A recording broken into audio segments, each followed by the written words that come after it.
Here's something strange. You're 66 years old. You feel healthy. You sleep well. Nothing unusual is happening in your life. Yet almost every single morning you wake up with a mouth so parched your tongue sticks to the roof of it. You reach for water before you've even sat up in bed. This has been happening for years, and because it repeats so reliably, you've quietly decided it's just another part of getting older. Not worth mentioning. Just something to live with. Then one day, at a routine checkup, your doctor runs through the usual questions, and almost as a throwaway comment you say, "Oh, and my mouth is always dry in the mornings, but that's probably just my age." Except this time, your doctor doesn't move on right away. More questions follow than you expected. Because that small detail you almost didn't bother sharing turns out to be one of the most revealing clues your body can offer, and it reaches far beyond your mouth.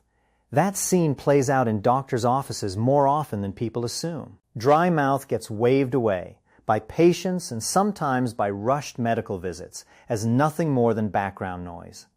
But it isn't background noise. It's frequently a signal. I'm Dr. William Parker, and for the past 21 years I've focused specifically on adults over 60 and the issue of dry mouth, which doctors call xerostomia. It's a symptom I ask about directly in nearly every appointment because of everything it can uncover. Today I'm going to walk you through why that morning dryness actually matters, what it's protecting you from when everything is functioning correctly, what it exposes you to when it isn't, and the single most common reason it shows up in people around your age. Stick around for all of it, because the fourth point on today's list connects to a health condition most people past 60 have never once been screened for. And the very last thing I share is a conversation that changes how most people think about their entire medication list. If this turns out to be useful, take a moment to like the video and think about subscribing. It genuinely helps this channel keep producing calm, evidence-based content instead of the fear-driven material that's everywhere else online. Now let's get into the details. Before going any further, there's one idea I need to hand you first. I call it the saliva shield. Without this concept as a foundation, nothing else today will fully make sense, so stay with me. 3 specific things change about saliva production once you pass 60. First, saliva is not simply water. Most people picture it as basically a liquid that keeps the mouth feeling comfortable, but that's an incomplete picture. Saliva is an active, complex fluid packed with enzymes, antibodies, and minerals that carry out real protective work every hour of every day, whether you notice it or not. Second, saliva production does decline somewhat with age, but here's the important part. Significant, ongoing dry mouth is not considered a normal or expected part of healthy aging according to the research. Usually it's a sign that something specific is interfering with normal saliva function, most often a medication, and sometimes an underlying medical condition. Third, and this is the part almost nobody hears about, because saliva plays a protective role across so many different body systems at once, a drop in saliva doesn't just cause discomfort in the mouth. It can trigger a chain reaction that reaches your lungs, your nutrition, your teeth, and even markers tied to your cardiovascular system. Here's how that chain reaction unfolds. Less saliva means bacteria build up more easily inside the mouth.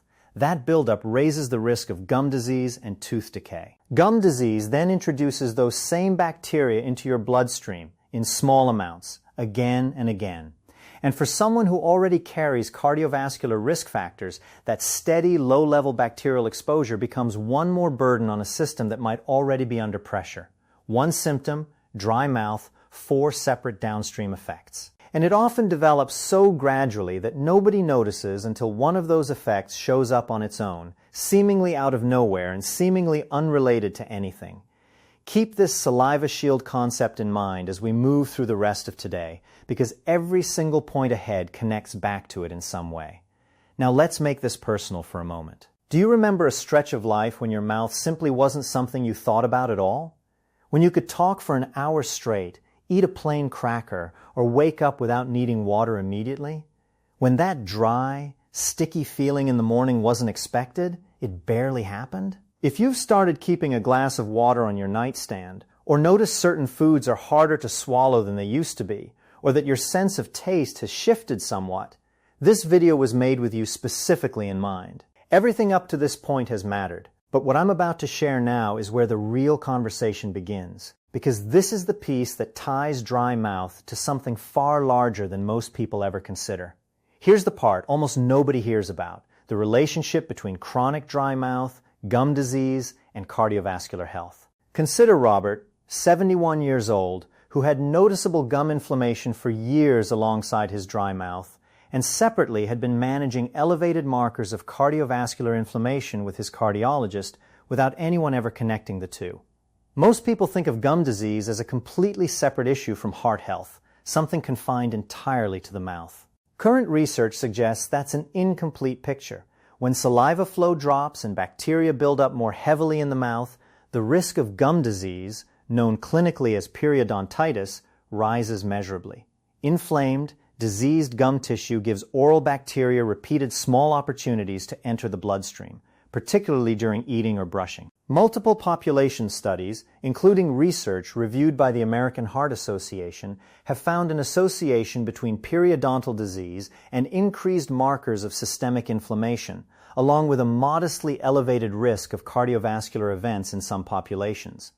I want to be precise here, because this is an area where the science is genuinely still developing. This is a well-documented association, not proof that gum disease directly causes heart disease in every case. Researchers believe chronic low-grade inflammation is likely part of the connecting mechanism, but this remains an active area of study. What this means for you is not that dry mouth will give you heart disease. It means maintaining good oral health, including addressing chronic dry mouth, is a reasonable, low-cost piece of an overall strategy for supporting cardiovascular health, alongside everything else you and your doctor are already managing. It's one modifiable piece of a much larger picture, not a single determining factor. Now here it is. The piece that changes the conversation entirely, and the one I most wish more people understood before their next doctor's visit. The single most common cause of chronic dry mouth in adults over 60 is not a rare disease. It's medication. Research reviewed by the American Dental Association identifies more than 500 commonly prescribed medications as having dry mouth listed as a known side effect, including many of the most frequently prescribed drugs for blood pressure, depression, anxiety, allergies, and overactive bladder.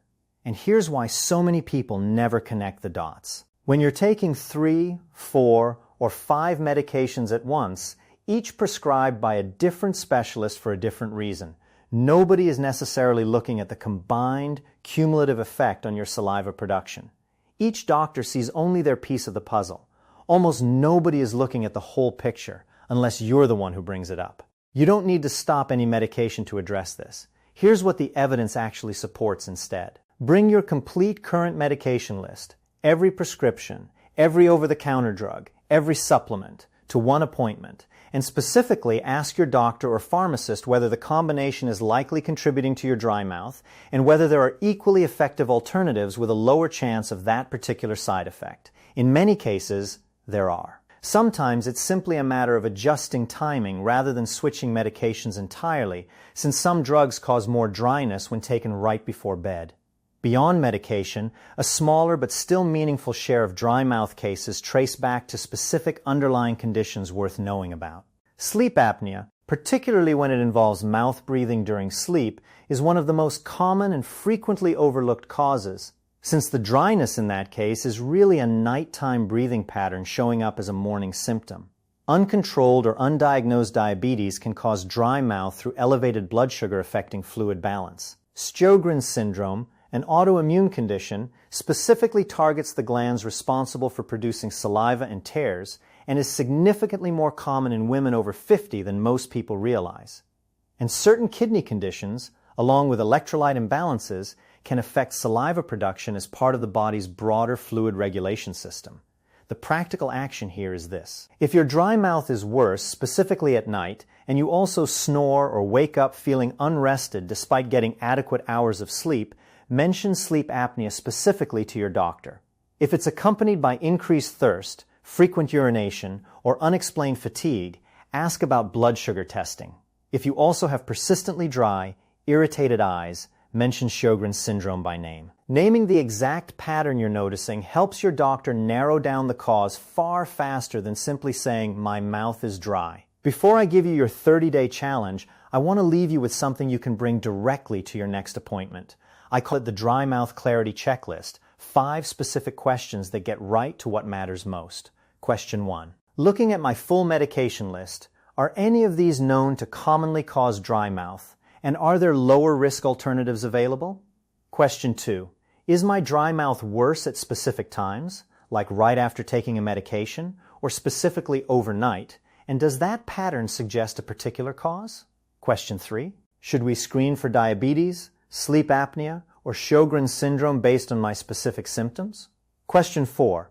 Are there saliva-stimulating products or prescription options that might help while we address the underlying cause? Question 5.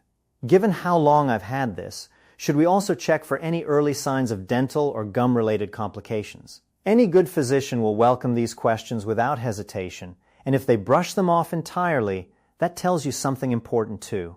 Here's your challenge for the next 30 days. Starting today, keep a simple daily note, just a word or two, about your mouth dryness each morning when you wake up. Rate it roughly as none, mild, or severe, and jot down anything you notice it lining up with, like a particular medication timing, a poor night's sleep, or increased thirst. That's the whole exercise. Just track it honestly and consistently. At the end of 30 days, bring that simple log to your next appointment or call your doctor's office sooner if your next visit isn't scheduled that soon. You don't need a perfect, detailed record. You need consistent, honest data that turns a vague complaint like, my mouth is dry sometimes, into something specific and useful, like my mouth has been dry 26 out of the last 30 mornings, and it seems worse after I take my evening medication. That kind of specific detail genuinely changes how quickly your doctor can pin down the actual cause. There's a real difference between healthcare that treats a symptom and healthcare that investigates a signal, especially once you're past 60. That distinction matters more than most people realize. The best physicians I've worked with over these 21 years understand that a small, consistent detail, like morning dry mouth, is often far more useful diagnostically than a single dramatic symptom, precisely because it's been quietly present and quietly informative for a very long time. You've probably been told, directly or indirectly, that dry mouth is simply part of getting older, something to manage with water and mints and nothing more.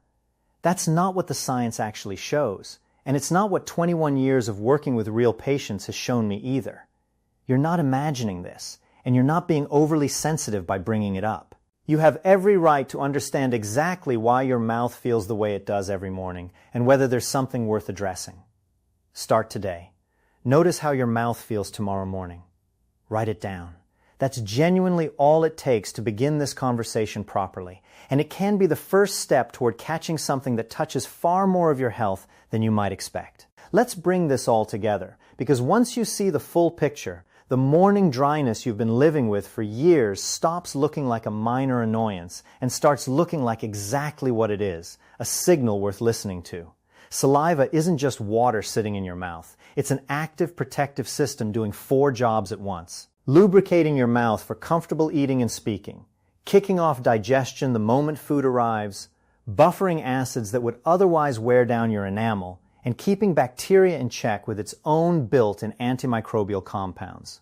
When that system slows down, whether from a medication, dehydration, or an underlying condition, it doesn't just make your mouth feel unpleasant. It opens the door to a chain of effects that can reach your teeth, your lungs, your nutrition, and even markers connected to your heart. We walked through Patricia, whose dry mouth quietly increased her risk of decay and gum disease for 2 years before anyone flagged it. We walked through Walter, whose reduced saliva flow raised the bacterial load behind an aspiration pneumonia diagnosis.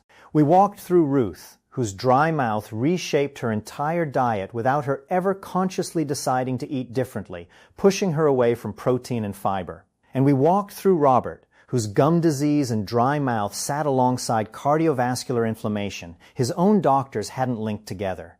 None of these stories are meant to alarm you.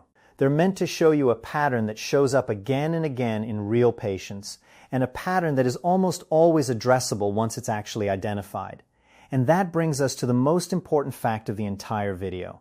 For most adults over 60, chronic dry mouth isn't caused by a rare disease. It's caused by medication, often several medications stacking their side effects on top of each other without anyone looking at the combined picture. That means the fix, in many cases, isn't complicated. It's a conversation. Bring your full medication list to one appointment. Ask directly whether dry mouth could be a side effect and whether safer alternatives or simple timing adjustments exist. And if your symptoms point towards sleep apnea, diabetes, or Sjogren's syndrome, name those possibilities out loud so your doctor can test for them specifically, rather than guessing from a vague complaint. You now have the Dry Mouth Clarity Checklist, 5 direct questions to bring to your next visit. You have the 30-day tracking challenge, a simple daily note that turns "my mouth is dry sometimes" into real, usable data.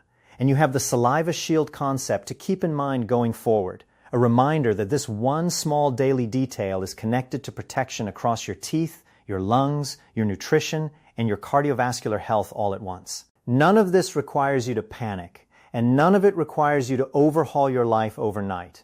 It simply requires you to stop dismissing a pattern your body has been showing you, quietly and consistently, for a long time. So here's what I want you to do right now. Tomorrow morning, before you even reach for that glass of water, pause and notice how your mouth actually feels and write it down. That's the first entry in your 30-day log, and it's the first real step toward a more informed conversation with your doctor. If this video gave you something worth acting on, share it with someone you know who's been quietly living with this exact symptom and brushing it off as just getting older. Take a moment to like this video, subscribe to the channel, and turn on notifications so you don't miss the next one, because this channel is built specifically to bring you calm, honest, science-based guidance without the fear-mongering that dominates so much health content out there. Thank you for watching, and I'll see you in the next video.